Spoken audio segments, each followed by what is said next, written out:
নমস্কাৰ বন্ধু-বান্ধৱীসকল, পুনৰ আন এটা ভিডিঅ'লৈ আপোনালোক সকলোকে স্বাগতম জনাইছো। আজি আমি এটি বিশেষ বিষয় আলোচনা কৰিম, যিটো বিষয় অত্যন্ত গুৰুত্বপূৰ্ণ। আমি সকলোৱে জানো যে পৃথিৱী ৰজস্বলা হয়, যাক আমাৰ অসমীয়াত আহাৰ হাত লাগা বুলি কয়। বা এই যে পৃথিৱী ৰজস্বলা হয় বা পৃথিৱী ঋতুমতী হয়, পৃথিৱী চোৱা বুলি কোৱা হয়। এই যে আমাৰ অসমীয়া সমাজখনত এই ধৰণৰ পৃথিৱী ৰজস্বলা হোৱাৰ কাৰণে কিছু নিৰ্দিষ্ট নীতি নিয়মৰ মাজেৰে সমাজ পৰিচালিত হয় বা গৃহস্থী পৰিচালিত হয়। এই ৰজস্বলা বসুমতী কিয় আৰু কেনেকৈ ৰজস্বলা হয়, ইয়াৰ উৎপত্তি কেনেকৈ, এই ধৰ্মীয় বিশ্বাসটো ক'ৰ পৰা আহিল, ইয়াৰ বৈজ্ঞানিক ভিত্তি কি, এই ধৰণৰ ভিডিঅ' এটা লৈ আপোনালোকৰ মাজত উপস্থিত হৈছোঁ। ভিডিঅ'টি শেষলৈ চাব আৰু এই ৰজস্বলা পৃথিৱীৰ বা কামাখ্যা দেৱীৰ সৈতে জড়িত হৈ থকা গোটেই বিষয়খিনি লৈ আপোনালোকৰ মাজত উপস্থিত হৈছোঁ। গতিকে আপোনালোকে নিশ্চয় উপকৃত হ'ব এই ভিডিঅ'টোৰ জৰিয়তে। আহক আমি ভিডিঅ'টো আৰম্ভ কৰোঁ। মানৱ সমাজে প্ৰকৃতিৰ সৈতে দীৰ্ঘদিন ধৰি এক গভীৰ সংযোগ গঢ়ি তুলি আহিছে।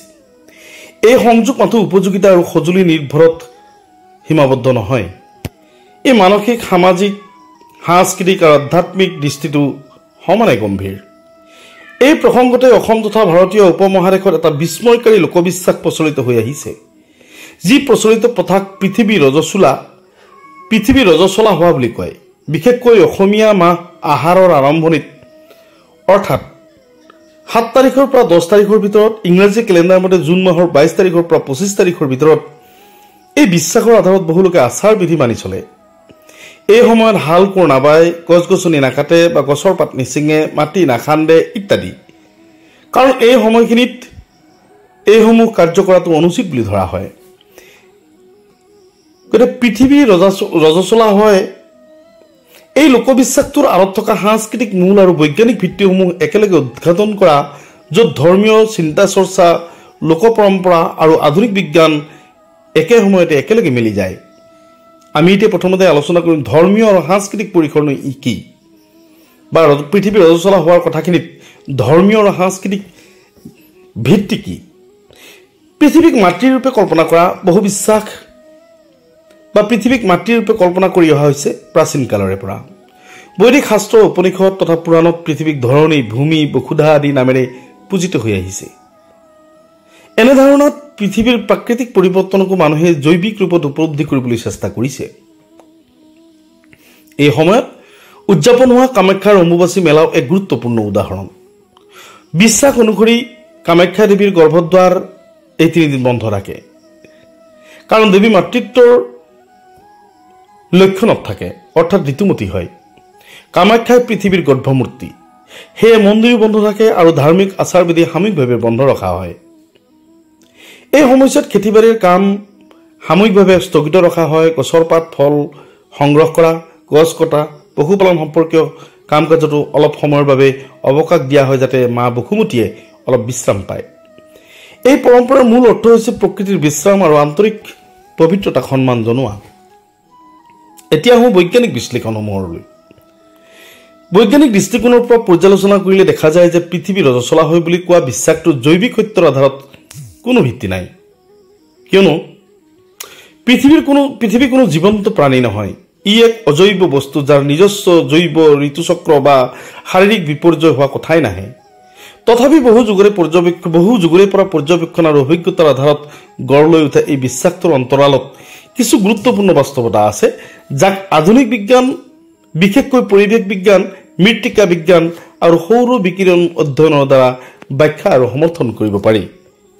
1 নম্বৰতে সূৰ্যৰ অৱস্থান আৰু গৰমৰ তীব্ৰতা। প্ৰতি বছৰে জুন মাহৰ 21 বা 22 তাৰিখৰ সময়ছোৱাত উত্তৰ গোলাৰ্ধত সূৰ্য চক্ৰৰ এক গম্ভীৰ পৰিৱৰ্তন ঘটে। গ্ৰীষ্ম অৰ্ধদিন বুলি জনা যায়। এইটো হৈছে বাৰ্ষিক সৌৰচক্ৰৰ তাত্ত্বিক শীৰ্ষবিন্দু, য'ত সূৰ্য উত্তৰ গোলাৰ্ধৰ ওপৰত সৰ্বাধিক উচ্চতালৈ উঠে। এই দিনৰ দৈৰ্ঘ্য বছৰৰ ভিতৰত আটাইতকৈ বেছি হয়, আৰু সূৰ্যৰ কিৰণ টপিক অফ কেঞ্চাৰত, অৰ্থাৎ যি অসমৰ ওচৰেদি গুচি যায়, প্ৰায় প্ৰত্যক্ষভাৱে পৰে। এই সৌৰ বিন্যাসৰ ফলস্বৰূপে পৃথিৱীৰ পৃষ্ঠত উত্তৰ গোলাৰ্ধৰ তাপৰ তীব্ৰতা উল্লেখযোগ্যভাৱে বৃদ্ধি হয়। ইয়াৰ পৰা অহা UVA আৰু UVB ৰশ্মি অধিক প্ৰবলতাৰে পৃথিৱীত পৰে। যদিও অজন স্তৰে এই ৰশ্মিসমূহৰ এক উল্লেখযোগ্য অংশ শোষণ কৰি পৃথিৱীৰ জীৱজগতক ৰক্ষা কৰে। এই সময়ছোৱাত মাটিৰ তাপমাত্ৰা আৰু বাষ্পীকৰণৰ হাৰ বৃদ্ধি পোৱাৰ ফলত মাটিৰ আৰ্দ্ৰতা চক্ৰ, জীৱাণু তথা অণুজীৱৰ কাৰ্যক্ষমতা, গছ-গছনিৰ কোষ বিভাজন আৰু বিকাশ প্ৰক্ৰিয়াৰ প্ৰকৃতিগতভাৱে অধিক সক্ৰিয় হৈ উঠে। এইবোৰেই মাটিৰ উৰ্বৰতা পুনৰুজ্জীৱিত কৰাৰ স্বাভাৱিক প্ৰক্ৰিয়া, যাক জৈৱ জৰ্জৰণ বা সয়েল ৰিভেইটেলিজেশ্যন ফেজ বুলিও কোৱা হয়। সেয়েহে এই সময়ত পৃথিৱী যেন নিজৰ গৰ্ভত পুনৰ জীৱন সঞ্চয় কৰিবলৈ প্ৰস্তুত হয়, যাৰ প্ৰতিকময় ব্যাখ্যা হিচাপে পৃথিৱীৰ ৰজস্বলা হোৱাৰ ভাৱনাটো লোকসংস্কৃতিত স্থান পাইছে। 2. বৰ্ষাৰ আৰম্ভণি আৰু মাটিৰ জৈৱিক সচলতা অৰ্থাৎ মাটিৰ জৈৱিক চক্ৰ জুনৰ শেষ আৰু জুলাইৰ আৰম্ভণিৰ এই সময়ছোৱাই হৈছে উত্তৰ পূৰ্বাঞ্চলত বৰ্ষাৰ প্ৰৱেশকাল। এই সময়তে মাটিৰ ভিতৰত আৰ্দ্ৰতা বৃদ্ধি পায়। মাটিত বেক্টেৰিয়া, ফাংগাই, কেঁচু, নেমাটোড, এবিধ কেঁচু সদৃশ তেনে সৰু অণুজীৱ আদি জৈৱ সজীৱ আৰু সক্ৰিয় হয়। এই সময়ছোৱাত মাটিৰ ভিতৰত চলি থাকে নাইট্ৰজেন স্থিৰীকৰণ, কাৰ্বন পৰিবাহ আৰু জৈৱিক অপচয়ৰ ক্ষয় প্ৰক্ৰিয়া, যিবোৰে প্ৰাকৃতিক উৰ্বৰতা গঢ়ি তোলাত মুখ্য ভূমিকা পালন কৰে। এইবোৰ প্ৰতিক্ৰিয়াৰ ফলত মাটিত জৈৱ সক্ৰিয়তা বৃদ্ধি পায় আৰু খনিজ চক্ৰ অধিক গতিমান হয়। ঠিক এই সময়তে যদি মাটি খন্দা, গছ কটা বা উদ্ভিদতন্ত্ৰৰ ওপৰত প্ৰভাৱ পেলোৱা কোনো কাৰ্য চলোৱা হয়, তেন্তে এই সামঞ্জস্য প্ৰাকৃতিক পুনৰুজ্জীৱন প্ৰক্ৰিয়া বাধাগ্ৰস্ত হোৱাৰ অধিক সম্ভাৱনা থাকে। সেয়ে এই ধৰ্মীয় নীতিসমূহ বৈজ্ঞানিক দৃষ্টিকোণেৰে পৰ্যবেক্ষণ কৰিলে দেখা যায় যে সিহঁত প্ৰকৃততে ইকোলজিকেল ৰেষ্ট পিৰিয়ড অৰ্থাৎ প্ৰাকৃতিক বিশ্ৰামকালৰ সৈতে গভীৰভাৱে সংগতি ৰাখে। 3. বিশ্ৰামৰ প্ৰয়োজন। কৃষি আৰম্ভ কৰাৰ আগতে মাটিৰ বাবে এক নিৰ্ধাৰিত বিশ্ৰামৰ প্ৰয়োজন থাকে, যেন সেয়া প্ৰাকৃতিকভাৱে নিজৰ জৈৱিক শক্তি আৰু ৰাসায়নিক সাম্যতা পুনৰুদ্ধাৰ কৰিব পাৰে। এই প্ৰক্ৰিয়াটো আধুনিক কৃষি বিজ্ঞানত ফেল' পিৰিয়ড নামেৰে জনা যায়। অৰ্থাৎ খেতি নকৰাকৈ মাটিক বিশ্ৰাম দি নিজৰ উৰ্বৰতা সংগ্ৰহ কৰিবলৈ সময় দিয়া এক জৈৱিক পৰ্যায়। মাটিক বিশ্ৰাম দিয়াৰ প্ৰথাটোৰ বৈজ্ঞানিক প্ৰাসংগিকতা অত্যন্ত স্পষ্ট। যেতিয়া ভূমিৰ ওপৰত অবিৰত খনন, শস্য উৎপাদন বা কৃষিকাৰ্য চলি থাকে, তেতিয়া মাটিৰ প্ৰাকৃতিক ঘূৰ্ণাবৰ্ত অৰ্থাৎ জৈৱিক, ৰাসায়নিক আৰু খনিজ চক্ৰসমূহ বিফল হোৱাৰ সম্ভাৱনা থাকে। এই ধৰণৰ অসন্তুলনত মাটিৰ গঠন শিথিল হয়, পুষ্টি উপাদান হ্ৰাস হয় আৰু উৰ্বৰতা কমি যায়। সেইবাবে মাটিক এটা নিৰ্দিষ্ট সময়লৈ বিশ্ৰাম দিয়াটো কেৱল এটা পৰম্পৰাগত নীতি নহয়, ই এক বিজ্ঞানসন্মত আৰু প্ৰমাণ ভিত্তিক প্ৰয়োজন, যাৰ মাধ্যমে মাটিৰ দীৰ্ঘকালীন স্বাস্থ্য সংৰক্ষণ হয় আৰু কৃষি উৎপাদনৰ স্থায়িত্ব সুদৃঢ়ভাৱে নিশ্চিত হয়। 4. জৈৱ বৈচিত্ৰ্য সংৰক্ষণ। বৰ্ষাৰ আগতে বনাঞ্চলৰ ভিতৰত বহু ন জন্ম হোৱা পোক পতংগ, চৰাই চিৰিকটি আৰু ক্ষুদ্ৰ জীৱই নিজৰ বংশ বিস্তাৰ কৰে। এই সময়ছোৱাত যদি গছ কটা, পাত ছিঙা আৰু বনভূমি ধ্বংস কৰা হয়, তেন্তে সিহঁতৰ জীৱন চক্ৰ বিঘ্নিত হয়। সেয়েহে এনে কামসমূহ এৰাই চলাটো কেৱল ধৰ্মীয় বিশ্বাস নহয়, ই এক ধৰণৰ প্ৰাকৃতিক সংৰক্ষণ যিয়ে জীৱ জন্তুক বাচি থকাৰ সুযোগ দিয়ে। পৃথিৱী ৰজস্বলা হয় বুলি বিশ্বাস কৰা ধাৰণাটো বিজ্ঞানৰ দৃষ্টিকোণৰ পৰা জৈৱিকভাৱে সত্য নহলেও ইয়াৰ আঁৰত লুকাই আছে এক গভীৰ দৃষ্টিভংগী, যাৰ দ্বাৰা প্ৰকৃতিক বিশ্ৰাম দিয়াৰ, প্ৰাকৃতিক শক্তিক পুনৰুজ্জীৱিত হ'বলৈ সময় দিয়াৰ এক আহ্বান। এই বিশ্বাসৰ মাজতে বিজ্ঞান আৰু সংস্কৃতি দুয়োটাৰ এক আশ্চৰ্য সংগতি দেখা যায়। বিজ্ঞানে যাক জৈৱিক বিশ্ৰামকাল বুলি ব্যাখ্যা কৰে, সংস্কৃতিয়ে তাক অম্বুবাচীৰ দৰে পৰম্পৰাগত উৎসৱৰ ওপৰত সন্মান জনাই আহিছে।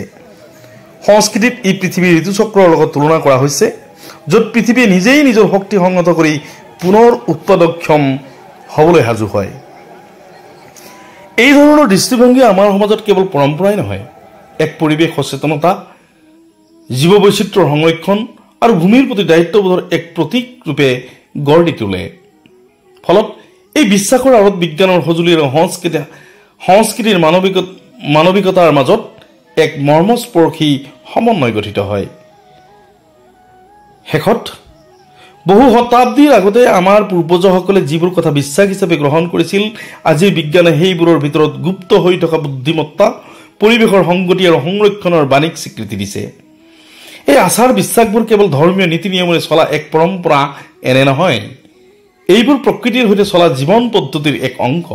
সেয়েহে পৃথিৱী ৰজস্বলা হয় বুলি কোৱা কথাটো অন্ধবিশ্বাস বুলি উলিয়াই দিয়াটো উচিত নহয়। ই এটা গভীৰ প্ৰতীক, যাৰ অন্তৰালত আছে সাংস্কৃতিক শ্ৰদ্ধা আৰু বিজ্ঞানে স্বীকৃতি দিয়া বাস্তৱতা। এই দুয়ো মিলি মানুহক শিকাইছে যে প্ৰকৃতিক কিদৰে সন্মান জনাব লাগে আৰু তাৰ সৈতে কিদৰে সৎভাৱে বসবাস কৰিব লাগে। প্ৰিয় বন্ধু বান্ধৱীসকল, পৃথিৱী ৰজস্বলা হোৱা বা কামাখ্যা দেৱীৰ দুৱাৰ বন্ধ হৈ থকা এই ধৰণৰ গোটেই বিষয়খিনি আপোনালোকৰ আগত ব্যক্ত কৰাৰ প্ৰয়াস কৰিছিলোঁ। যদি ভিডিঅ'টো ভাল লাগে তেনেহ'লে এটা লাইক কৰিবলৈ নাপাহৰিব আৰু কমেণ্টত জয় মা কামাখ্যা বুলি লিখিবলৈ নাপাহৰিব। ধন্যবাদ।